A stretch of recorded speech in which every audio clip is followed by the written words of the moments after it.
বিশ্ব বাণিজ্যের সবচেয়ে গুরুত্বপূর্ণ জলপথের অবস্থা এখন অত্যন্ত ঝুঁকিপূর্ণ। যে কোনো মুহূর্তে জ্বলে উঠতে পারে যুদ্ধের আগুন। একদিকে পরাশক্তি আমেরিকা, অন্যদিকে প্রতিরোধী মরিয়া ইরান।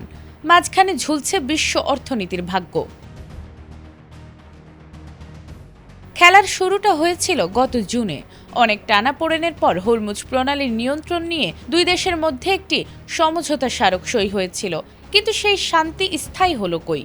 মাত্র এক মাসের মাথায় জুলাইয়ে ভেঙে যায় সেই চুক্তি, আর চুক্তি ভাঙতেই অ্যাকশনে নামে মার্কিন সামরিক বাহিনী।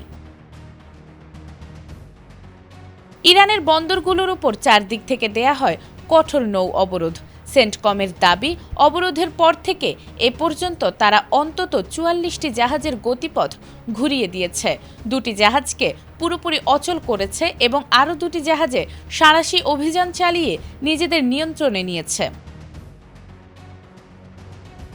যুক্তরাষ্ট্রের এমন আগ্রাসী পদক্ষেপে ক্ষুব্ধ ইরান সরাসরি যুদ্ধের হুঁশিয়ারি দিয়েছে।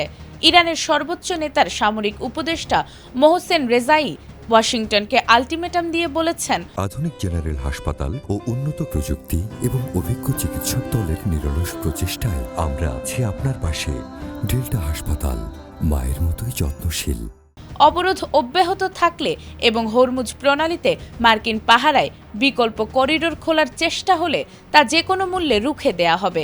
আচরণ পরিবর্তন না করলে মার্কিন জাহাজ ও সেনারা গুরুতর ক্ষয়ক্ষতির মুখে পড়বে বলেও তিনি হুঙ্কার দেন। তেহরান মার্কিন অবরোধকে সরাসরি যুদ্ধ ঘোষণা হিসেবে দেখছে এবং এর জবাবে হরমুজ প্রণালী বন্ধের সামরিক ছক কষছে ইরান। এতে বিশ্ববাজারের ২০% তেল গ্যাস সরবরাহ আটকে যাবে। এছাড়া ড্রোন, মাইন হামলা এবং প্রক্সি গ্রুপ ব্যবহার করে আন্তর্জাতিক নৌপথ অচল করার ক্ষমতা তেহরানের রয়েছে, যার চড়া মূল্য দিতে হবে বিশ্ব অর্থনীতিকে। তবে কি এখনই শুরু হচ্ছে যুদ্ধ? কূটনৈতিক সূত্রগুলো বলছে আপাতত দুই পক্ষই পর্দার আড়ালে একটি সাময়িক সমঝোতার পথে হাঁটছে, যাতে পরিস্থিতি নিয়ন্ত্রণের বাইরে চলে না যায়। কিন্তু পর্দার পেছনে আলোচনা চললেও দুই দেশের মৌলিক দ্বিমতগুলো এতই গভীর যে দীর্ঘমেয়াদী কোনো চুক্তি বা স্থায়ী যুদ্ধবিরতির সম্ভাবনা খুবই ক্ষীণ। Iran will not have a nuclear weapon, and they can't have a nuclear weapon. Nazmun Nahar জান্নাত, এটিএন বাংলা।